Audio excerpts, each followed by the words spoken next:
you may have some tendencies or leadership traits, but at the end of the day, you have to work at everything that you do. And so I think that sure you can, and I think it starts with understanding yourself and understand what's your strengths and what your weaknesses, right? Hi everybody. In today's episode, we had with us Rocky Romanella. Rocky is an author, founder, and CEO of 360 Management Services. In today's episode, we talked about what it takes to be a great business leader, 3 questions that Rocky uses in order to gain more clarity, how to prioritize your task, how to evaluate your customer satisfaction, and much more. I hope you enjoyed this wide-ranging conversation with Rocky.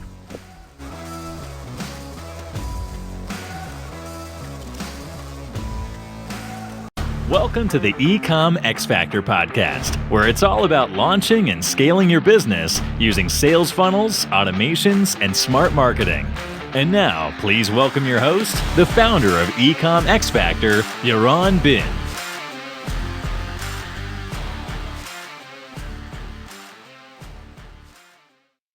Hi Rocky, how are you?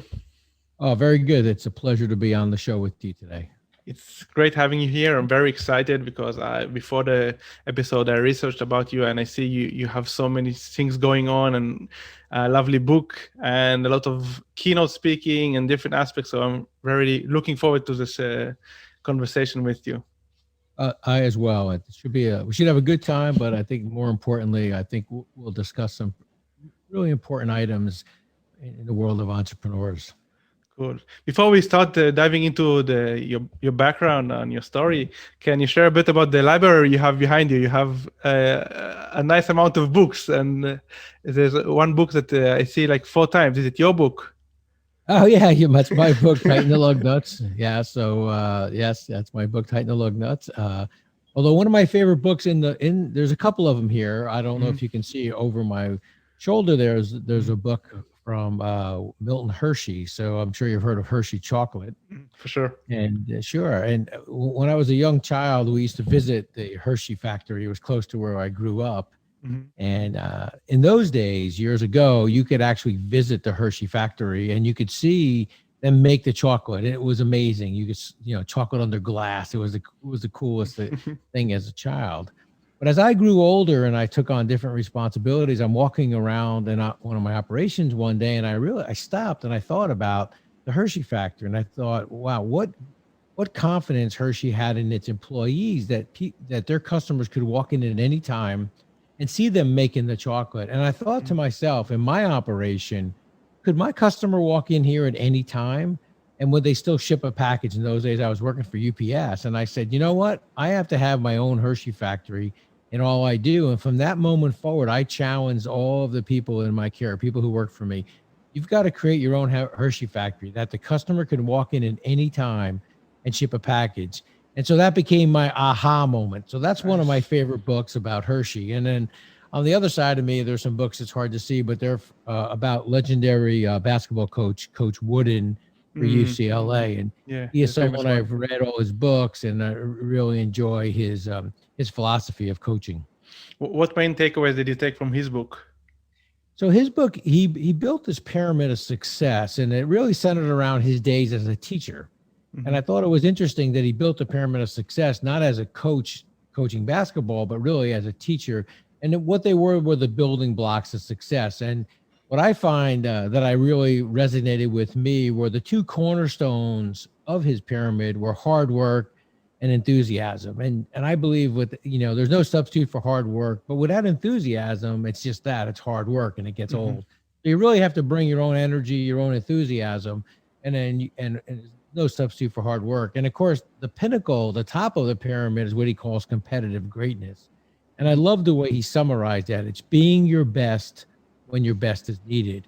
And you think about what's going on in today's world with the pandemic, or as an entrepreneur, as you go through the ebbs and flows of entrepreneurialism.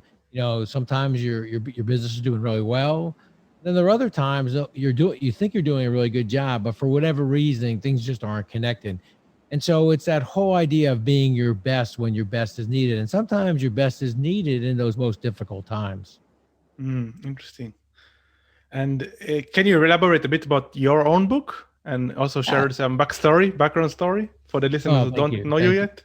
Yeah, thank you for asking. So my book, I sat down after I retired. So I spent 36 years at UPS, had the opportunity to do many interesting things inside of UPS, retired, and then became a CEO of a telecom company.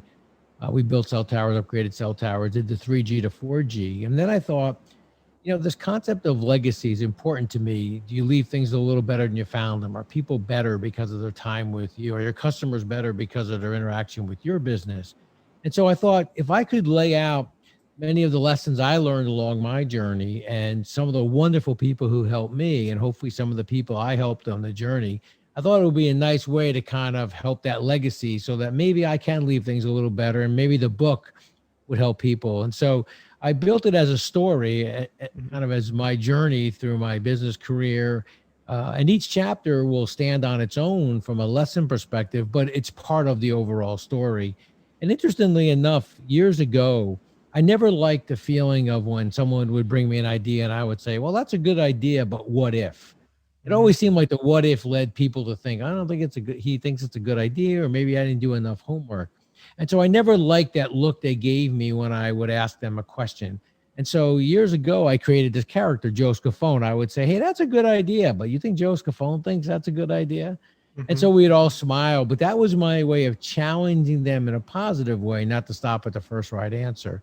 And so Joe Scafone became this character associated with me throughout my career. And so I wrote the book in this third person, Joe Scafone, so that I would never be saying in the book, well, I think you should do this, or I would do it this way, or maybe you should look at it that way.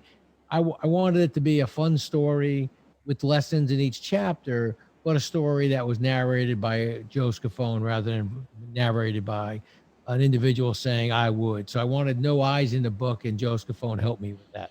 That's an awesome idea. I love it. Can you share some principles from the book or the most impactful lessons that you shared in the book? Yeah. So for me, there's this lesson of legacy that we just talked about quickly. This whole concept of do you leave things a little better than you found them? Are people better because of their time with you? So we talk a lot about that.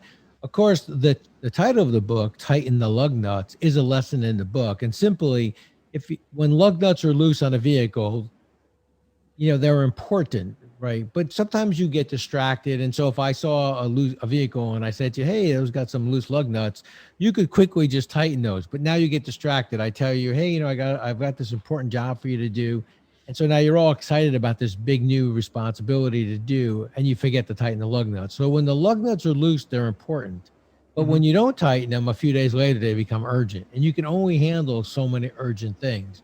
And so one of the key lessons in the book is tighten the lug nuts. Don't allow important things become urgent because you can only handle so many urgent things. And I think that's what's so important. People get overwhelmed. You think about your career, you think about your personal life. There are times when it just seems like there's so many urgent balls you're trying to juggle that it becomes overwhelming. And then you think to yourself, well, I could have done that one yesterday quickly, but I didn't. Or I could have done that one and I didn't. And so now all of a sudden they're all together becoming urgent. So that's probably one of the key lessons. And then one of the other ones I think is important in the book is this concept of don't let your highs get too highs and your lows get too lows. As you manage through your business, as entrepreneurs are growing their business, there's the exciting feeling of starting my own business, of having something that I own personally.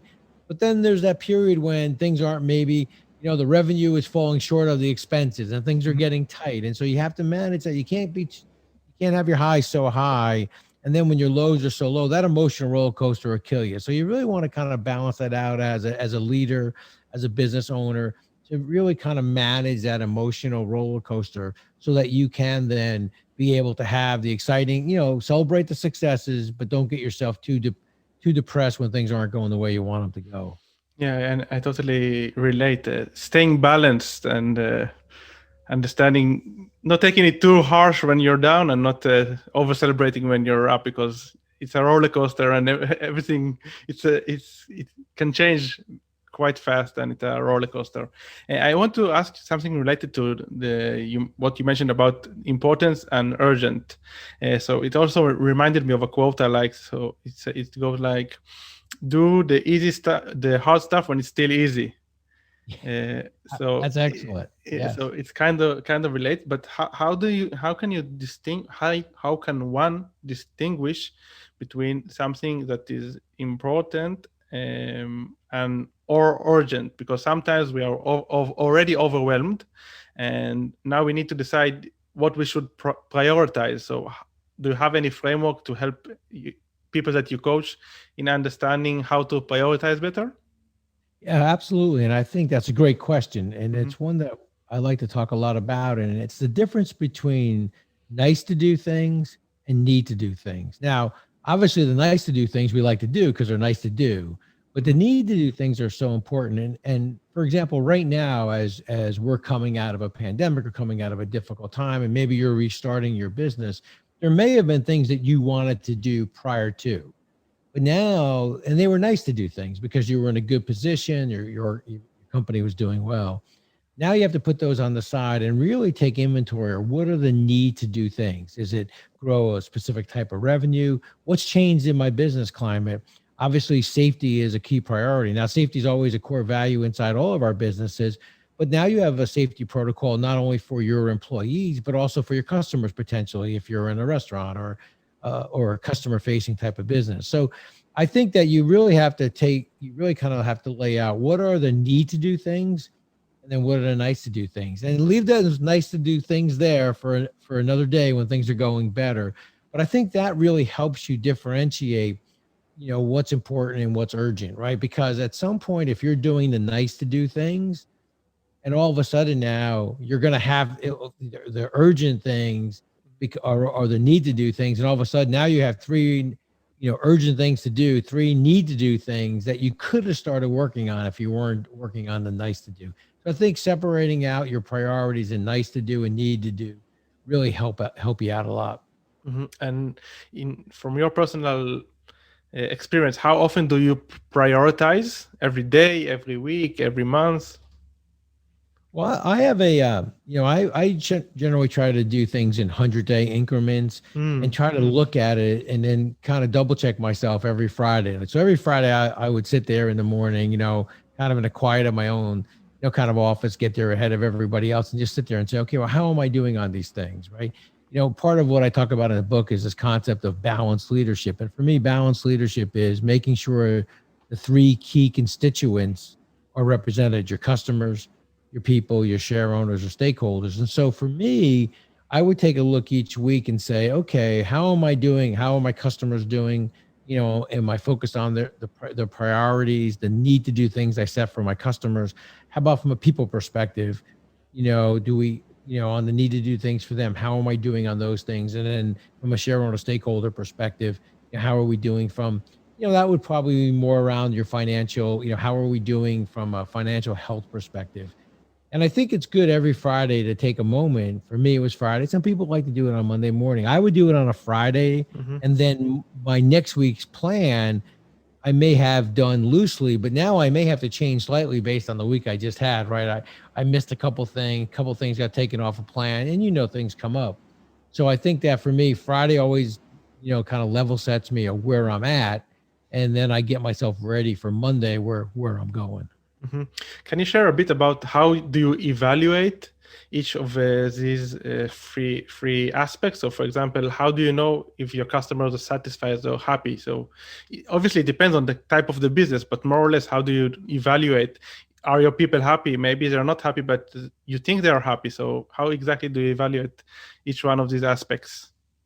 So that's a great question. So for me, I try to lay out what I call a balanced scorecard or a scorecard of the leading indicators, because the lagging indicators can sometimes, for example, hey, did I make my business plan this month or this quarter? How am I doing maybe on an employee relations index number? Those kinds of things.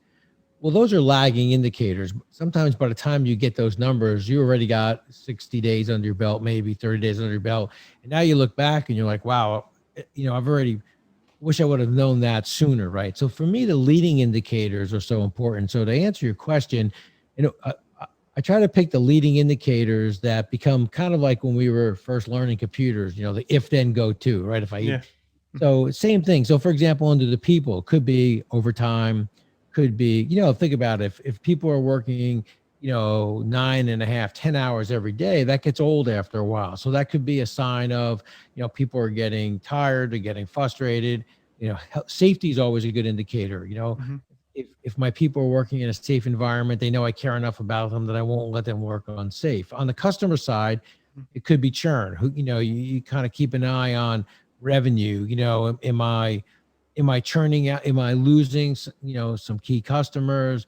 Or is in a small business would be a great example. Once a week I see Rocky Romanella coming in to say hello and purchasing, maybe just if it's a food, but maybe it's just a sandwich and a soft drink. But lately I haven't seen them. So either A, are they okay? And B, have they gone somewhere else? And so depending on the size of the business, you start to create these leading indicators, right? I mean, if you go into a Starbucks anywhere in the world, the barista can probably tell you at 7:35, this person walks in for their coffee. And so it's those kind of leading indicators that you create based on a knowledge of your business that lets you know sort of the kind of the immediate health of the business. And then later on, they start to equal. So for example, if I have a health and safety problem from workman's compensation or injuries and accident frequency may be better, well, then I know if every day when I go home at night, I knew I had 0 auto accidents and 0 injuries of any of my employees, it's reasonable at the end of the month, my workman's compensation or my cost for injuries and accidents is going to be much lower than is if I had some. So those becomes your leading indicators. So I think it really comes down to your ability to identify those leading indicators in your specific business. Interesting. And let's assume I have an e-commerce online store. How would you, based on the clients that you work with, what would be the leading indicators in this case, for example?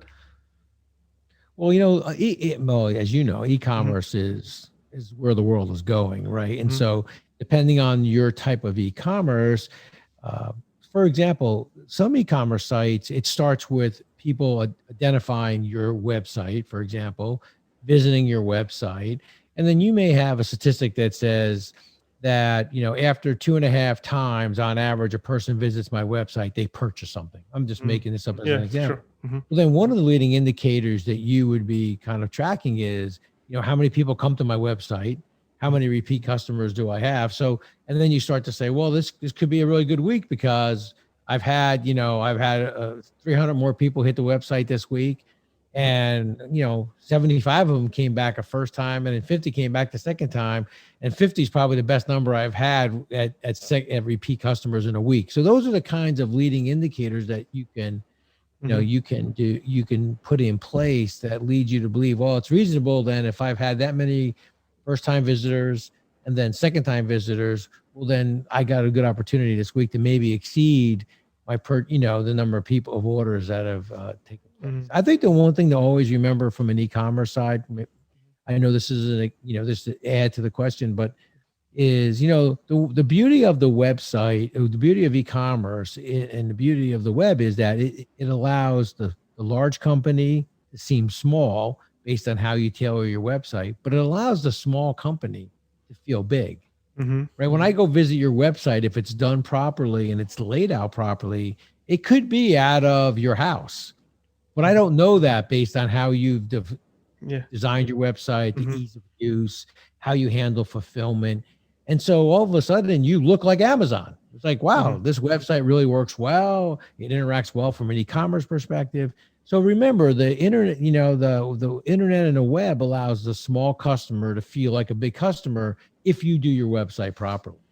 Yeah, in e-commerce, it's easier to alter the perception regarding your brand, because if you have a lot of influencers posting about your brand and have a lot of testimonials in your website, so even a small operation like a one-man show can seem like a huge company. So yeah, I totally agree. So you mentioned prioritization, and also you talked a bit about transparency at the beginning. Can you share about how becoming more transparent can impact a business in your opinion? Let's say it's not an offline business, it's an online business. So how can I use the transparency principles and implement them in my business, and how can it affect my business? Well, that's an excellent question, because if you think about e-commerce, what are some of the ways? What are some of the opportunities you have as a customer to have insight into a business, right? So you're looking at a website, and maybe graphically it's done well, but there's going to be a couple, interaction or a couple steps that take place along the way that gives you insight and transparency into how well that business works. So, for example, I think the initial part, everybody does, most people do a really good job with. They have a great web designer, or they really understand SEO really well, and the keywords and Google, and that's all good. But then what's my insight into how effective you are is it's probably going to be either the transaction from, your ability to take a transaction via credit card or whatever, those kinds of things. Then that's one insight. I would say returns is the biggest insight into how organized you are and how effective you are as an organization, right? Because if you think about it, the front end, I come online, I love your website, it's easy to order from, you handle the e-commerce transaction well, so far so good. Now the next steps are probably insight. It's going to be the delivery side, and if it's an international one, it's how you clear customs, how long does it take. But I think companies have gotten pretty good at that based on either using a FedEx, DHL, or UPS, depending on whatever the carriers. They're pretty good with the tracking, as you all know. So then what it really gets down to is the frustration part then becomes the return. Okay, I've got the package and I've got that product, whatever it may be, and it doesn't fit. Or it's not the exact product I thought, or it doesn't work the way I want. Now the return becomes the really interesting part of the whole process. And I think if you look at an Amazon, for example, that could be maybe, kind of the pro forma of it. Yeah. They've changed completely their returns process. Now, all of a sudden, once it gets in the system, you're getting, your refund, where years ago it had to get back to them. They had to log it in, and you could go weeks without recognizing the refund. So I think that's the insight into an e-commerce site, or what are those points along the way? Obviously the first point is, I'm at your website for the first time. How do I navigate it? Then there's the, once it's really great site, it navigates easy. Okay, how about the e-commerce side? Yeah, the e-commerce side seems really good. It's effective. Okay, so far so good. If I get the package or I get my product on time, I'm a happy camper. Yeah. The insight's going to be when there's some disconnect, which generally would be a return, or in this case on an international package, clearing a customs. Yeah, I must be honest. I admit that in our stores we don't know how to handle returns well enough. So we change the policy all the time when we try to optimize this, and it's very complicated in a small operation to solve this in a good manner and keep the customers happy. So it's interesting topics that you mentioned, and it a lot of friction for the customer, and this has to be solved when I'm thinking about my own operation. So I love this insight. Let's say someone is coming to your agency in order to get consulting or coaching. So how does the onboarding process look like, and what should one expect for, let's say 90 days time frame or 6 month time frame? Well, it starts with, I ask 3 questions before we even get into, someone will reach out to us and talk about coming to visit, or, now virtually do a call with them and talk a little bit about how we can help them. We have a process. We have what we call a free assessment. We'll do a 3 to 4 hour assessment with them, and that'll be on us. That's just our ability to work with them and decide whether we should go forward or not. We're just happy that they reached out to us, and can we help them? It starts with 3 key questions that we always ask every single potential client. And those 3 questions are: who are you? What do you stand for as an org? So who are you as a company? What do and describe what you do, right? And then, what do you stand for? Like, what do you stand for inside your organization? And then the third one is the most interesting one. And that's the question: what won't you compromise? And in fact, I ask those questions about when I do coaching with leaders, or on as a leader myself. That's what I want to know about myself. Like, who am I?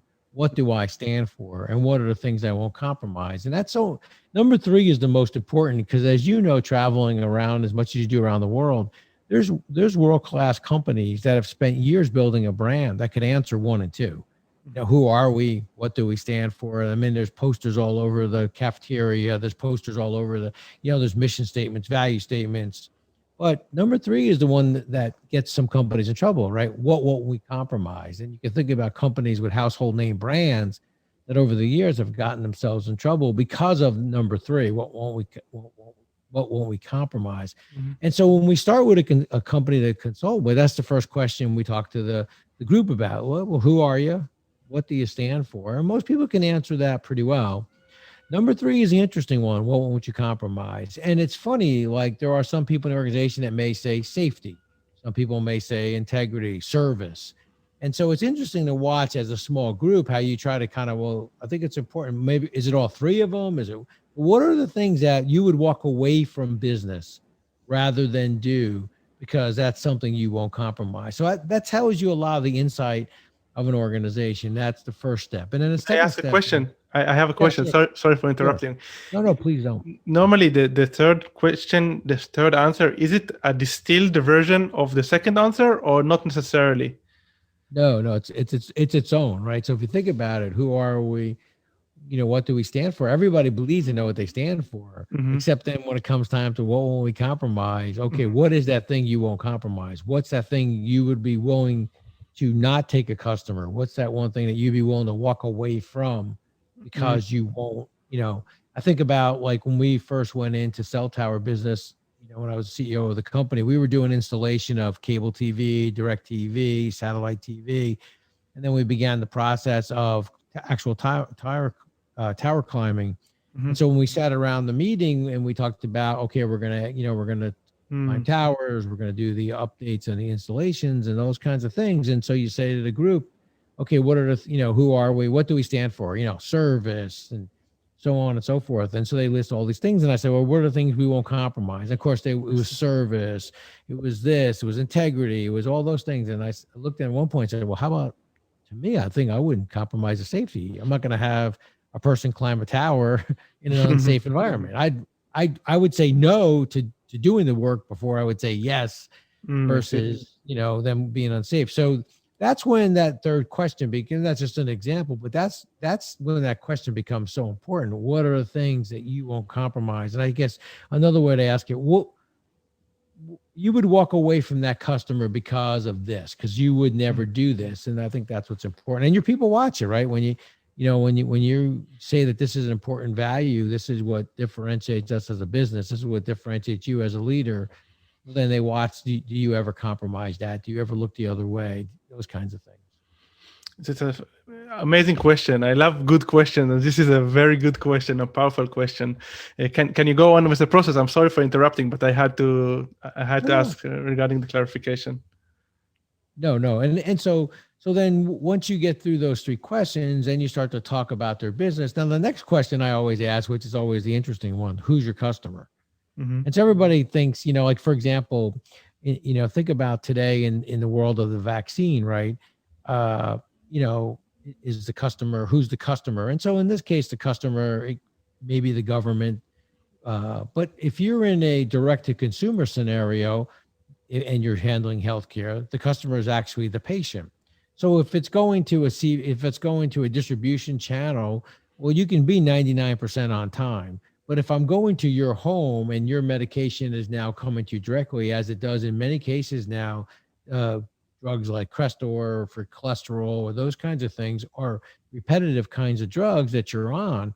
Well, and it's going through, a channel like a UPS or the post office then that becomes a different, scenario, right? You don't want to be 99% effective there because then what happens is, you're the one patient didn't get their medication. Yeah. So I think what happens is the first question you have to ask, who's your customer? And sometimes it's not as obvious as people think. Think of a franchise organization like a McDonald's. We all know worldwide, right? Mm-hmm. They're starting a new product inside, and you ask the question. If you were sitting in a room and you ask them the question, well, who's the customer? Some people in the organization would say the franchisee. Some people would say, well, no, it's the vendor because, our vendor relations is so important. You probably get another group of people say, well, isn't it the person who walks in and buys the Big Mac? Aren't they our customers? Yeah. So I think the next set of questions for me is who is your customer? And then once you identify who your customer is, then the next question would be, okay, what are the things we talked about, what it is, the things you won't compromise, then how far are you going to go? Like a lot of times companies will add new businesses inside their organization and they call it near neighbor because the customer will ask them, can you do this? Well, can you do that? Next thing you know is, well, if you did that and that, can you do this? And at some point you wake up and you're like, I don't even recognize what I do anymore because I started here, but the customer, the good news is the customer had confidence in me, wanted me to do more things. But now I don't even recognize who I am anymore. My business is so different. I mean, think about Amazon. They started out selling books. Mm-hmm. Now they sell everything. So it's not necessarily a bad thing, but there should be a organized approach, especially small business owners, because every time you add a new suite of services or a new service, it could change the dynamics. It could affect your working capital. So it's important for you. And then usually the customer is the one that's pushing you that way. And it's like the old adage, don't let your strength be your weakness. Your strength is that you handle the customer well. You're a yes person. You really want that customer to feel like you've got their best interest. But now all of a sudden they've pushed you to the point where now you're thinking, I probably should have said no back there, or maybe outsourced that piece of it. Mm-hmm. It reminds me when I just started doing e-commerce like 4 years ago. I used Shopify as the software that I was using, launching my stores in Shopify, and their support was amazing. So I asked them to do a lot of stuff for me, like coding and solve things that even I'm not sure it was their responsibility, but they never said no. So I just use them as an employee in my company because they never said no and they were very helpful. And there came a day that I realized that they started saying no, and it kind of annoyed me because I was a happy customer until then and I enjoyed the service. And suddenly I assumed that they started being more organized and they understood that the amount of tickets they had, they weren't able to handle them. So this is why they started not being the near neighbor, like you mentioned. So it reminded me of this, and I didn't know this definition then. So it's a nice definition. Yeah, and I think what happens is I tell people all the time that one of the strengths that for me was the biggest thing I know is what I don't know, and what I don't know, I always ask for help or I seek the experts in it. I never felt like that was a sign of weakness as a leader. And I think as a company, you really have to know what you do well, and things that you want to expand to may be the right things to expand to, and it may be the right addition to your portfolio of services, but you have to do it in an organized fashion, because what'll happen then is you start to find that new piece of business may end up being the one it's kind of taking all your resources, both from a capital perspective and a people perspective, because you're kind of learning on the fly, and that can be really dangerous. So if you're going to add a new piece of business and you've done your due diligence and it's the right thing to do, there's nothing wrong with that. But what happens is if you keep getting pushed by either things outside of your control or your customer, whatever it is, to your point on the example you gave, they may wake up one day and say, wait a second, why are we collecting now? Why are we the collection company on behalf of that? We never went in business to be a collection company. So that could be okay, that's as far as we can go. And if you think about that question I asked, what are the things you won't compromise?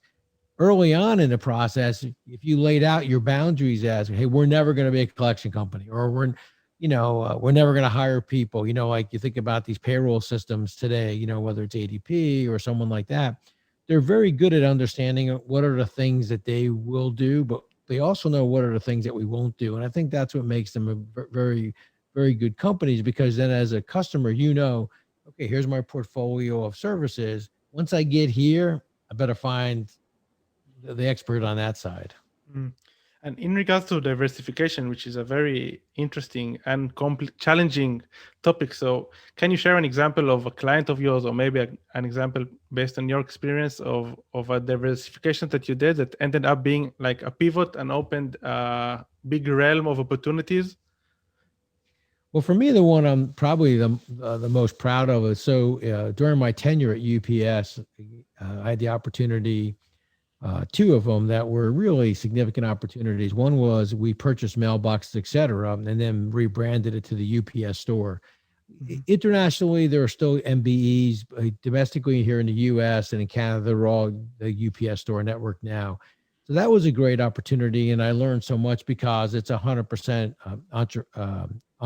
entrepreneurially owned. So they're independent business owners. I really learned a lot there.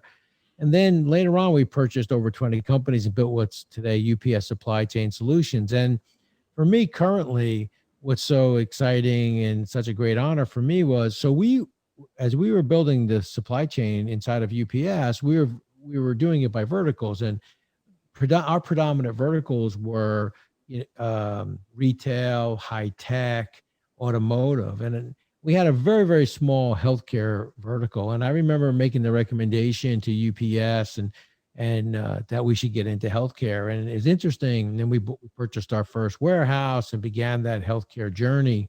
And today I look at UPS being one of the leading companies that are delivering the vaccine. You think about, that decision to get into healthcare and what it was such a interesting time for us at UPS. Was a great time. And for me, it was, it's a proud moment to see UPS doing so well. Now they're so much bigger, so much better than certainly when I was there doing it. But at the end of the day, I think about it, and getting in at that time, we were looking at it and we had discussions about, wow, is this the right way for us to do it? And for me, it made sense because UPS is a compliant company, it's a caring company, and their procedures and practices are unbelievable, right? It's everything is nailed down, everything is to the nth degree. It's such a detailed company. And if you think about healthcare, all of that is so detailed, right? Because you have to have, e-pedigree, you have to understand a chain of custody.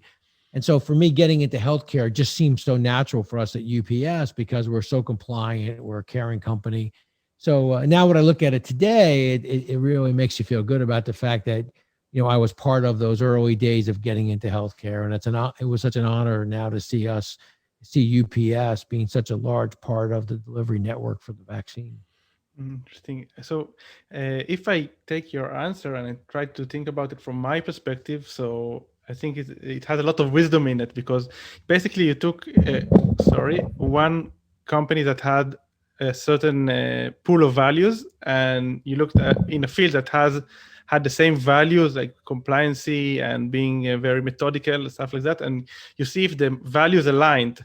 So let's say I'm an entrepreneur and I want to choose whether I should embark on new operation. So you can basically look at yourself and see what your values, and ask yourself if that new journey also entails these values, and these values might be advantages in this journey, and then you can choose if it's for you or not.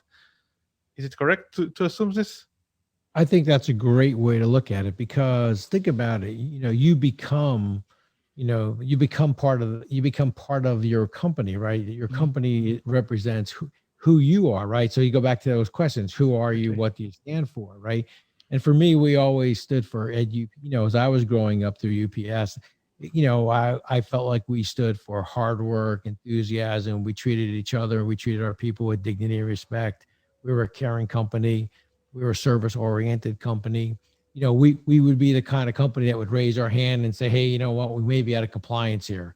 We got to get this fixed. We're self-identifying, things that we need to fix versus an agency coming in and telling us. And so to me, that was our core values. And when you think about in healthcare, it's not that those values didn't help you in other industries. Of course they did.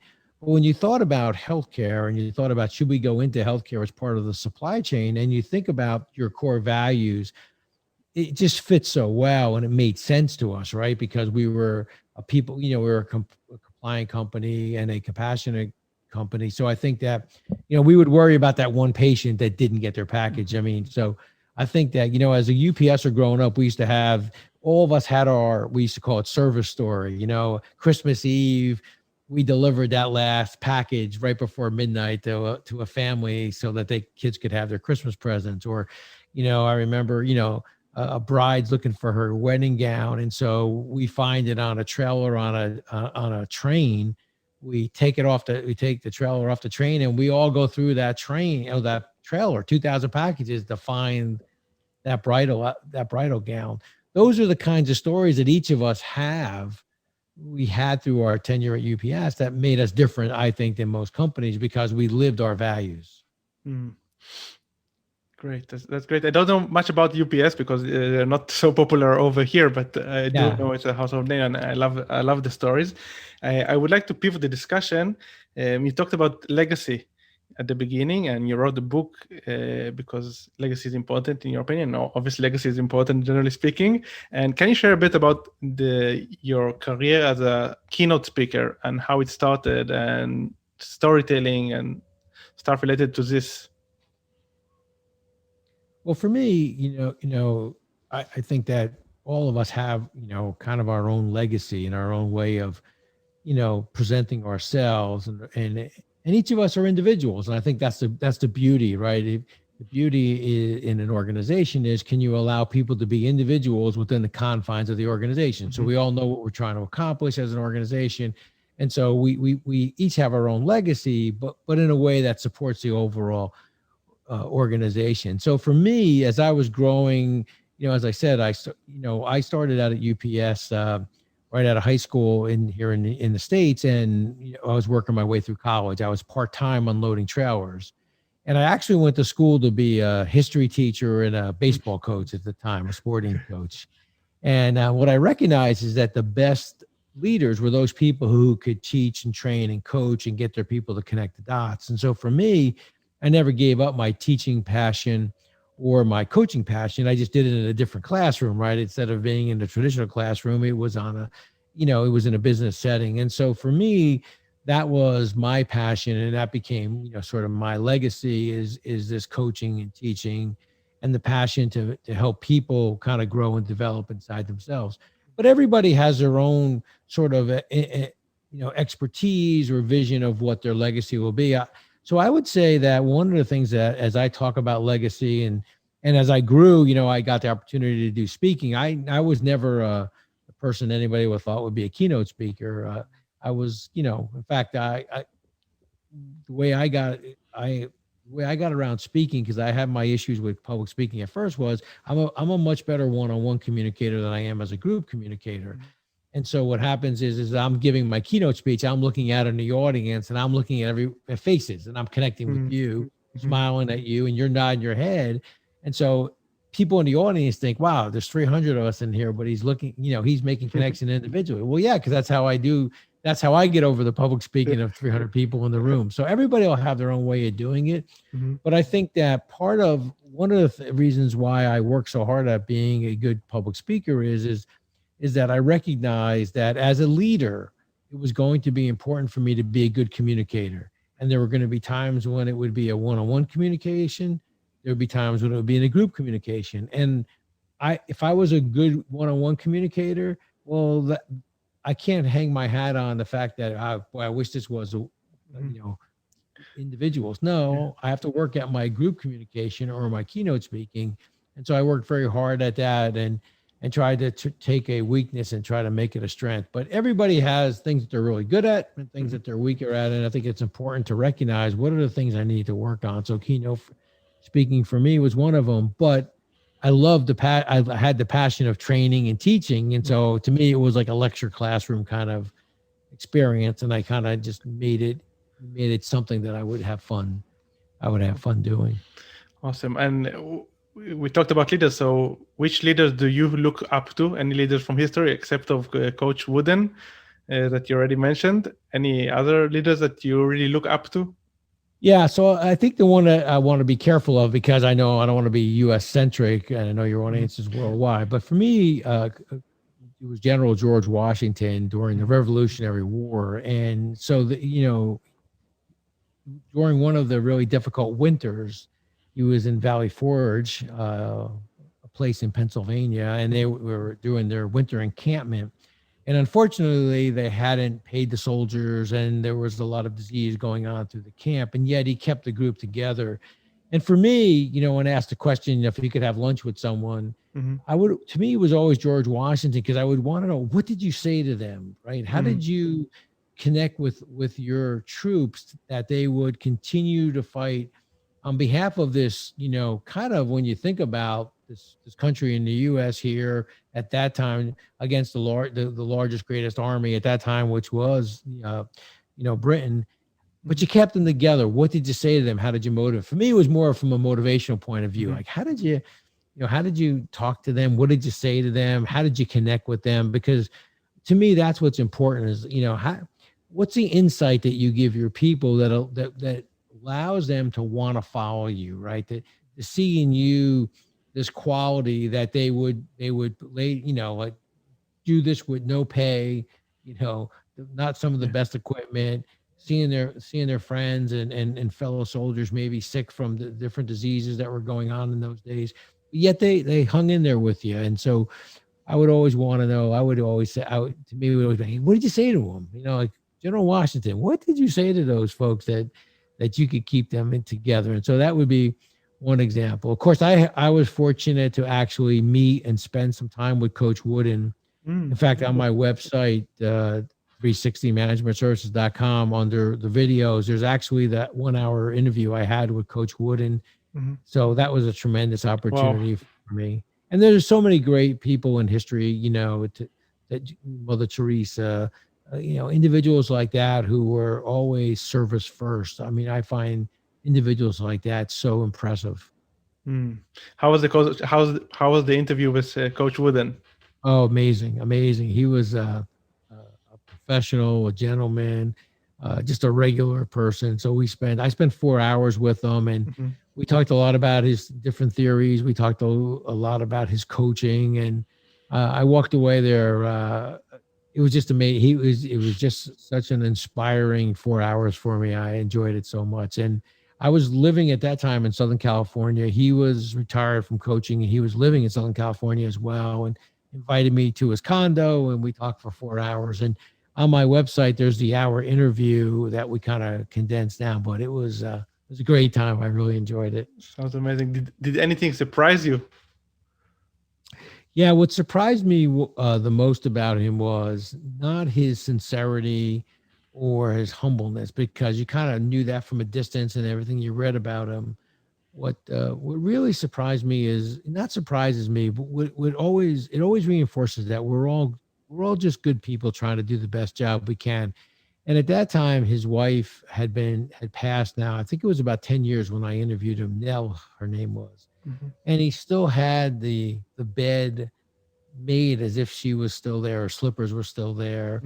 And it's just amazing what are the things that impact people the most. And it's that caringness, and how much he missed his wife, and how important she was to him, that really spoke volumes about who he was as an individual.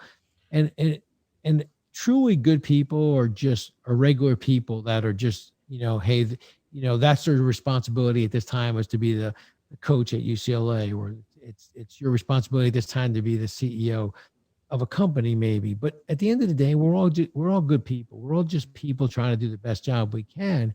And when you start to think you're better than, or more than, or you're smarter than, whatever those thens are, it just gets you in trouble. And he never looked at himself as better than anybody else. He never looked at him as the greatest coach of all time. He looked at himself as a person who did the best he could, and for him, the number one priority was his family and his wife. And so I thought, well, that's what makes a really great leader, is they never lose sight of who they are and what they stand for.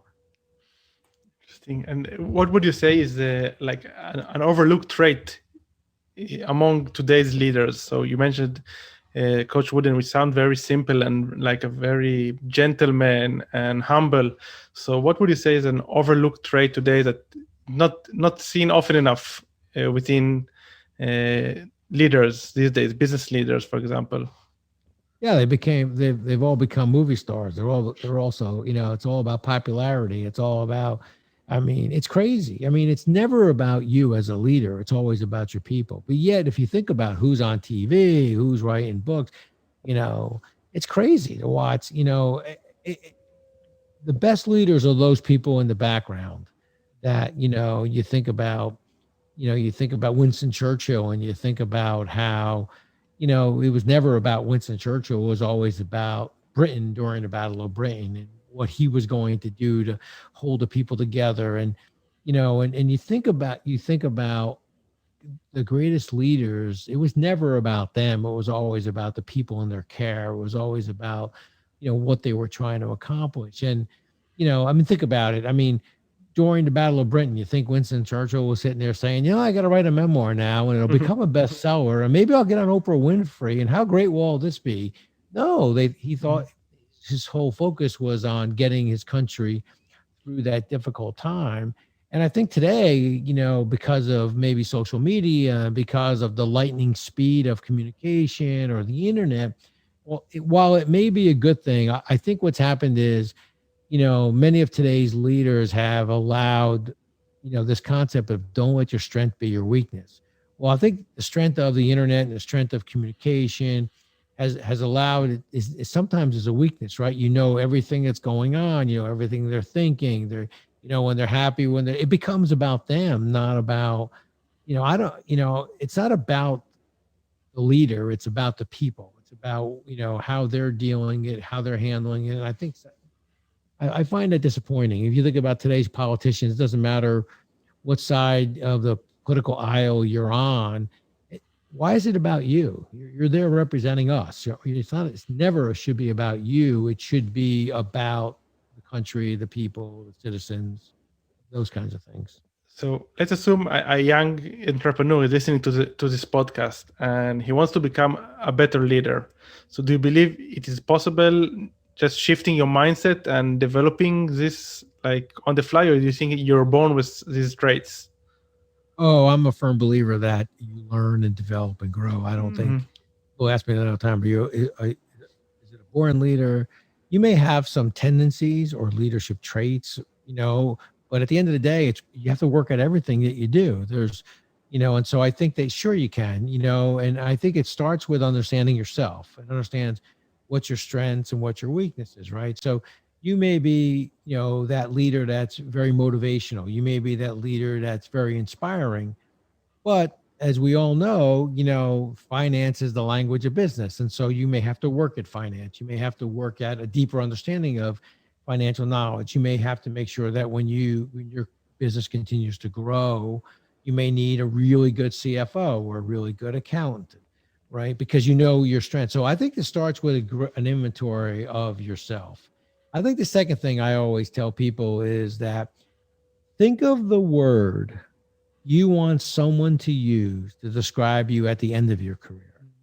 Think about that. What's the word you want someone to use to describe you at the end of your career? Once you understand what that word is, like, so for me, the word was thoughtful.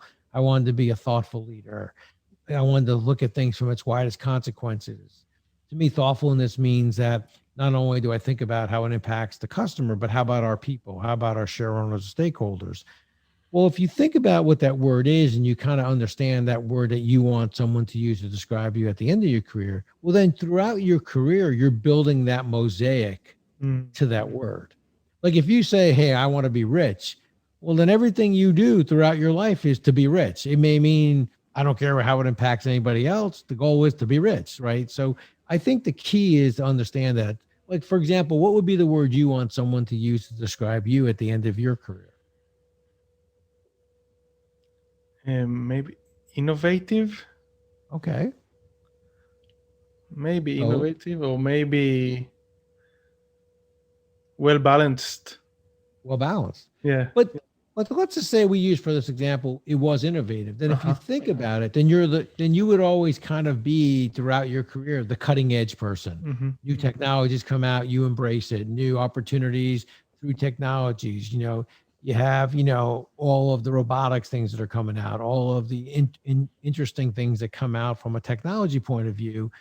You would be that innovative, creative person. So whatever that word is, if you think about it as you go out throughout your career, you start to define that mosaic of, you build that mosaic towards that word. And so if you're an entrepreneur and you're listening and you're thinking about starting your own business, think about, the first thing I would say is, think of that word you want someone to use to describe you at the end of your career. That's number one. And number two is, I would say, sit there and answer those three questions. Who am I as a person? What do I stand for as a person, as a leader? And then what are the things I won't compromise? Because as I'm running this business, what are the things I won't compromise? And I think once you understand what that word is, that'll define you at the end. And then once you can answer those three questions, I think you're ready to just tighten your sneakers, tighten your boots, and just start running. And regarding tightening your boots, so how did you practice being more thoughtful? Did you practice did you meditate about this, or did you write it down in your notes and looked at it every day, or were you very, very deliberate in being thoughtful, or was it just something in the back of your mind? No, it was both. So there were times when you were thoughtful. There were times that you were deliberate, especially when it came to, for example, a much bigger, I'll give you a quick example. So when we were building the healthcare side of the UPS, and it's more than the obvious of being thoughtful. It's, well, how do we get our people who are picking the orders every day? How do we get them to have a line of sight with the patient, right? So in fact, I remember I was sitting there speaking with the CEO of one of the companies we were just starting out with. And he said to me, my concern is that my 1,500 packages a day are going to get lost in your 15 million packages a day. And I looked at him, I said, well, Gary, you don't have to worry about that, because these aren't packages to us. These are patients. And so to me, that wasn't a thoughtful answer, because I was thinking about being thoughtful. That's who I was. But then later on, I thought, well, how am I going to make that become part of our practice? How is that going to become part of our routine, that these aren't packages, these are patients? And so one of the things that we did is, every time we signed up a new customer, we learned about their product. If it was a colostomy product, then we learned, what it meant for that patient not to have that product. How did it work? Or we actually had patients, once, we worked through the companies, and if we had a patient who was using a particular product, we had them come and address the organization, in our warehouse. And so now all of a sudden, here you are as a person who's picking orders every day, and all you're thinking about is that person who said to you, oh, that's such an important product for me. If that product doesn't show up on time, I can't go out for the day. So you put a line of sight with the customer, you put a face behind what you're trying to accomplish. And so that was a more deliberate thoughtfulness. Like, how are we going to make this happen? But because of that word, and because of the way I wanted to be considered, I came up with that saying, it's not a package, it's a patient, just because it was a thoughtful way of thinking about things. And that was intuitive. That was became part of my DNA, I guess you could say. And so as you think about that word, it would be the same with you. If innovation is that word, and I'm not suggesting it is, but we'll just use that as an example, everything you do is going to be innovative and creative. You're going to be the person with the newest toy, right? Hey, this thing does this now, we're going to do that, or this is the latest technology, or this is how we handle it. I think, you would embrace those things where some other people would sit on the sidelines and say, you're going to be the first adopter, when it comes to new technologies, because of your innovation, what's in your gut about innovation. Did you have any point during your career that you thought about maybe changing this Northern Star? Because for me, I had as a Northern Star, freedom was my Northern Star until like 6 months ago, and then I self-reflected and I decided to change my Northern Star to fulfillment, being more fulfilled. So I'm wondering if you had any question regarding being thoughtful. I mean, it's amazing to be thoughtful, but did you have any other values that almost took over and you thought, okay, this value might be my Northern Star from now on? I would say for me, there were other values that supported it, but to me, being thoughtful was always centered around this. It's never about you. It's about other people. It's about, now that doesn't mean I always did a good job at it. I mean, we all, we're humans, we make mistakes. I mean, some of my biggest frustrations were times when I would think back and say, hey, why did I lose patience? Or sometimes I would get to, I think how I kind of, I kind of refined this thoughtful concept was, so this whole concept that I talk a lot about in the book is this whole concept, don't allow your strength to be your weakness. So one of my, like some of my strengths are, for example, I'm energetic, I'm enthusiastic, I think outside the box, I connect dots really quick. So that's one of my strengths. What are my weaknesses? I'm energetic, I get outside, I think outside the box, I connect the dots. And so what I didn't realize was how, I'm thinking I want to be thoughtful, but at the end of the day, I may not be allowing people the opportunity to express themselves fully because I got the answer. Like they start a sentence like, oh, that makes sense. Okay. It's a great idea. Let's go. And I was all excited. I thought they were all excited until one day they said to me, you don't even let us get a chance to finish the sentence and you're like, we're running. Well, yeah, but I thought you had a great idea and I agreed with it. Yeah, but you didn't make me feel like it. Yeah. Like it took 3 days to put this whole presentation together. In 10 minutes you got the point. You thought it was a great point. Well, I'm happy that you thought it was a great point. Would have been nice if you got a chance to see my work. So I learned early on that you can't allow your strength to be your weakness. And sometimes, that, although I thought I was being thoughtful in the fact that I was appreciative of what they did and I was willing to support them, what I wasn't being thoughtful on was the fact that I didn't give them a chance to kind of show me what they did and, give them the recognition of all the hard work they put into it. So even though you could believe you're thoughtful, and in general you may be in this example, same thing with innovation. I mean, if you think about it, there are people who struggle with innovation or struggle with new technologies. And while you're excited about having new technologies, you may be putting a lot of pressure and stress on your people who may not be ready for all the new technology. And so your ability to recognize, well, my strength is I embrace technology, I understand it quickly, and I want to get it throughout our organization and kind of place us to be a world-class organization.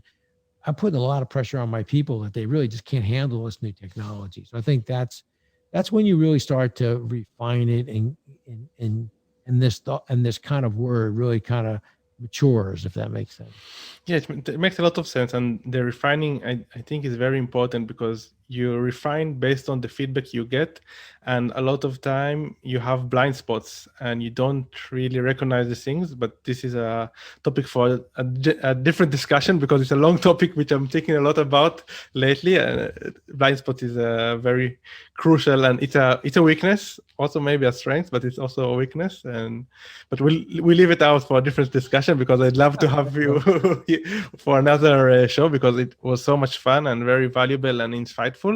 Where can people reach out and hear more about your agency and about stuff you do? And the book, obviously, we're going to share the link to the book in the show notes, but where can people read more about you and reach out? Yeah, we have two websites, but the easiest website is the name of the book, TightenTheLugnuts.com. And then that website can take you to our 360 management services. The name of the company is 360 management services, the number 3 and the word 60 managementservices.com.